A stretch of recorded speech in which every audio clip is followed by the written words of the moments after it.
नमस्कार, मैं हूं निकिता और आप देख रहे हैं सत्य हिंदी। एक नजर डालते हैं अब तक की सुर्खियों पर। केंद्र सरकार ने लद्दाख के जलवायु कार्यकर्ता सोनम वांगचुक से जुड़े NGO students educational and cultural movement of Ladakh यानी सेकमॉल का FCRA रजिस्ट्रेशन रद्द कर दिया है। आरोप है कि एनजीओ ने विदेशी फंडिंग से जुड़े कानून का बार बार उल्लंघन किया। यह कदम वांगचुक के नेतृत्व में लद्दाख में राज्य का दर्जा देने और छठी अनुसूची में शामिल करने की मांग को लेकर हुए हिंसक विरोध प्रदर्शन के एक दिन बाद लिया गया। वांगचुक ने 1988 में सेकमॉल की स्थापना की थी, जो शिक्षा सुधार, पर्यावरण संरक्षण और सांस्कृतिक गतिविधियों में काम करता रहा है। गृह मंत्रालय का कहना है कि वांगचुक के भड़काऊ बयानों ने भीड़ को उकसाया और उन्होंने हिंसा के बीच नियंत्रण के लिए कोई ठोस कदम नहीं उठाया। केंद्र शासित लद्दाख के कारगिल में गुरुवार 25 सितंबर को शांतिपूर्ण बंद रहा। यह बंद लेह में हिंसा के दौरान मारे गए लोगों को श्रद्धांजलि देने और प्रदर्शनकारियों के समर्थन में आयोजित किया गया। कारगिल डेमोक्रेटिक अलायंस के सह अध्यक्ष असगर अली करबलाई ने कहा कि प्रदर्शन के हिंसक होने पर भीड़ पर गोली चली, जबकि सरकार ने लोगों के साथ सहानुभूति नहीं दिखाई। एक्टिविस्ट सज्जाद करगिली ने आरोप लगाया कि लोग बिना कारण हिरासत में लिए जा रहे हैं और सरकार स्थिति को और बिगाड़ रही है। नेशनल कॉन्फ्रेंस के अध्यक्ष फारूक अब्दुल्ला ने केंद्र को चेतावनी दी कि लद्दाख में प्रदर्शनकारी करनी चाहिए। उन्होंने कहा कि यह सीमावर्ती क्षेत्र है और अशांति देश के लिए खतरनाक हो सकती है। फारूक अब्दुल्ला ने युवाओं की बेरोजगारी और उनकी मांगों की अनदेखी को हिंसा की वजह बताया। वहीं लेफ्टिनेंट गवर्नर कविंदर गुप्ता ने हिंसा के लिए स्वार्थी तत्वों को जिम्मेदार ठहराया है। लद्दाख में राज्य का दर्जा देने की मांग को लेकर बुधवार को हुए हिंसक प्रदर्शन के बाद जलवायु कार्यकर्ता सोनम वांगचुक ने गुरुवार को केंद्र को चेतावनी दी कि उन्हें जेल में डालने से सरकार के लिए मुश्किलें बढ़ सकती हैं। वांगचुक ने कहा कि उन्हें पब्लिक सेफ्टी एक्ट यानी PSA के तहत गिरफ्तार करने की तैयारी है, लेकिन ऐसा करना हिंसा की जड़ से ध्यान भटकाने जैसा होगा और समस्या का समाधान नहीं करेगा। उन्होंने हिंसा के पीछे क्षेत्र में बेरोजगारी, अधूरे वादों और युवाओं में हताशा को जिम्मेदार ठहराया। वांगचुक ने आरोप लगाया कि सरकार लद्दाख के राज्य, आदिवासी दर्जा और पर्यावरण संरक्षण की मांगों पर गौर नहीं कर रही है और शांति बहाल करने की बजाय बलि का बकरा बनाने की रणनीति अपना रही है। लद्दाख में राज्य का दर्जा और संविधान की छठी अनुसूची की मांग को लेकर चल रहे आंदोलन के बीच प्रसिद्ध क्लाइमेट एक्टिविस्ट सोनम वांगचुक सरकार के निशाने पर आ गए हैं। CBI ने उनके और उनकी संस्थाओं HIAL और सेकमॉल के खिलाफ FCRA नियमों के कथित उल्लंघन की प्रारंभिक जांच शुरू की है। गृह मंत्रालय की शिकायत के आधार पर यह कार्रवाई की गई, जिसमें विदेशी फंडिंग के दुरुपयोग का आरोप लगाया गया है।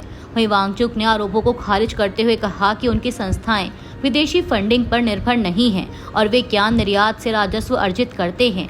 इस बीच लेह में हालिया हिंसक प्रदर्शनों में 4 लोगों की मौत और 80 से अधिक लोग घायल हुए।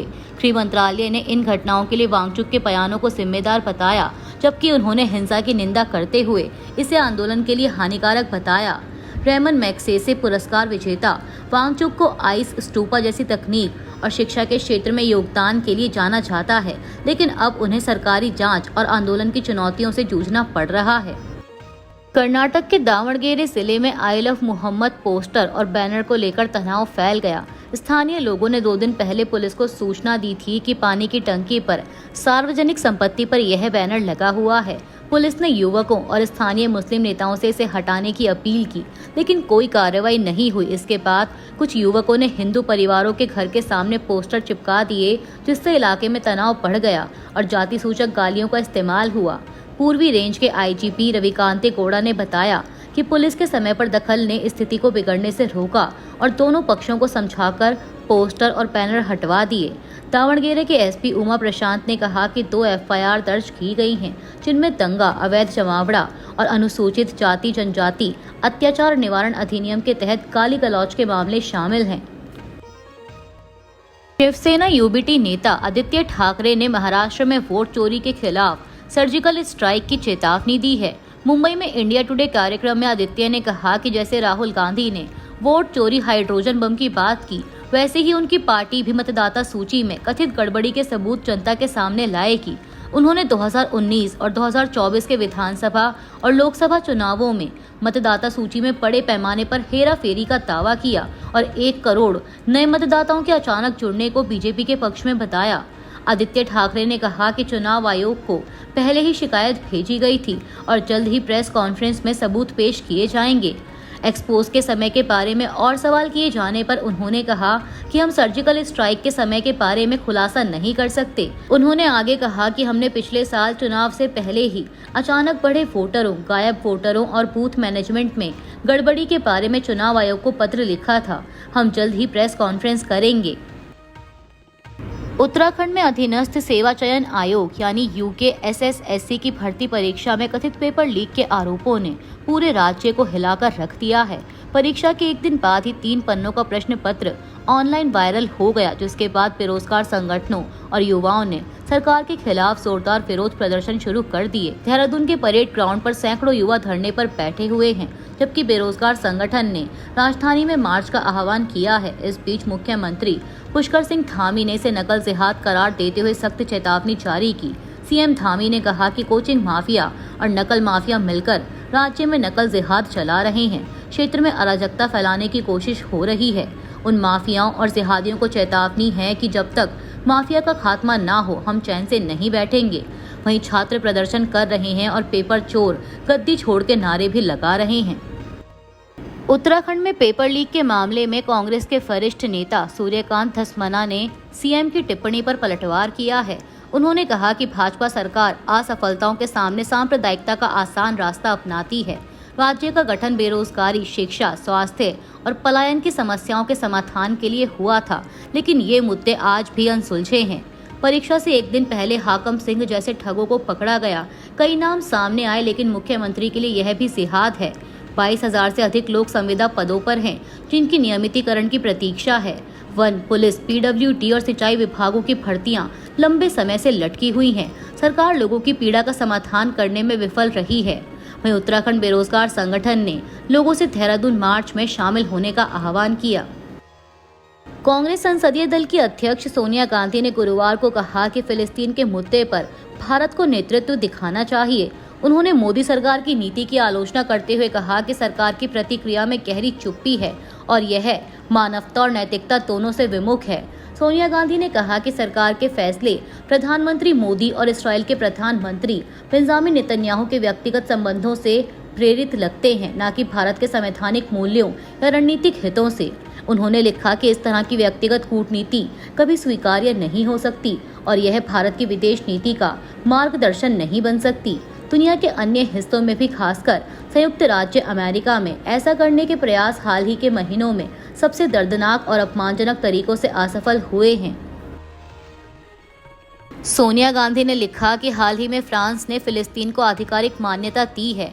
इसके पहले यूके, कनाडा, पुर्तगाल और ऑस्ट्रेलिया ने भी ऐसा किया है। अब संयुक्त राष्ट्र के 193 देशों में से 150 से अधिक देशों ने फिलिस्तीन को मान्यता दे दी है। भारत ने इस मामले में हमेशा से नेतृत्व की भूमिका निभाई है। भारत ने 18 नवंबर 1988 को फिलिस्तीन को आधिकारिक मान्यता दी थी और तब से फिलिस्तीन के हक में अपनी नैतिक और कूटनीतिक नीति बनाए रखी है। उन्होंने कहा कि पिछले 2 सालों में अक्टूबर 2023 में इसराइल और फिलिस्तीन के बीच झड़पों के बाद भारत ने अपने नेतृत्व की भूमिका लगभग छोड़ दी है।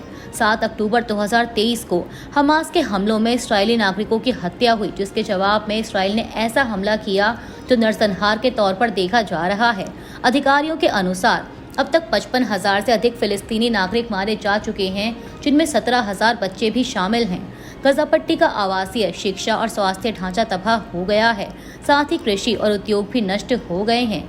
गजा के लोग भूखमरी जैसी स्थिति में फंस गए हैं, क्योंकि इस्राएली सेना भोजन, दवा और अन्य मदद पहुंचाने में बाधा डाल रही है। कुछ मामलों में सहायता लेने जाते हुए नागरिकों को गोली मार दी गई।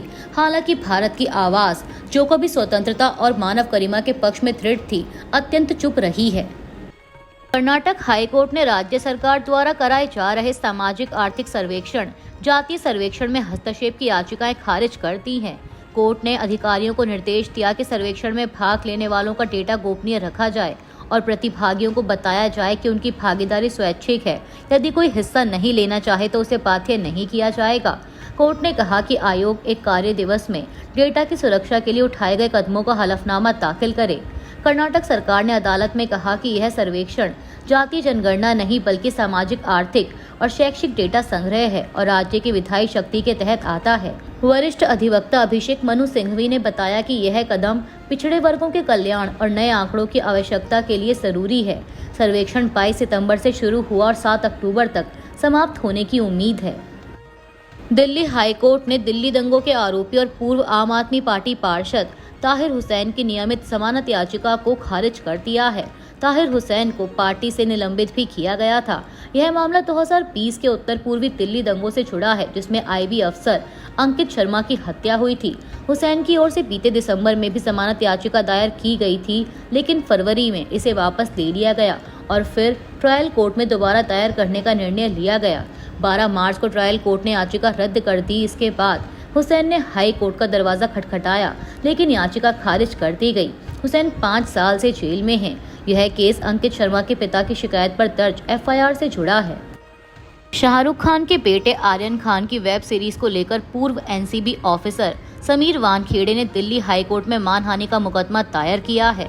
समीर वानखेड़े ने यह मुकदमा अभिनेता शाहरुख खान और गौरी खान के स्वामित्व वाली red chillies entertainment private limited, OTT platform Netflix और अन्य पक्षकारों के खिलाफ दायर किया है।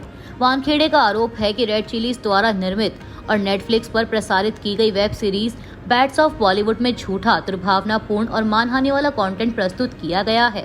इस याचिका में समीर वानखेड़े ने 2 करोड़ रुपए के हर्जाने की मांग की, जिसे टाटा मेमोरियल कैंसर हॉस्पिटल में कैंसर मरीजों के इलाज के लिए दान करने का प्रस्ताव रखा गया है। दरअसल इस वेब सीरीज में एक किरदार को दिखाया गया है जो एनसीबी अफसर समीर वानखेड़े जैसा दिखता है और जो बॉलीवुड के लोगों के पीछे पड़ा रहता है।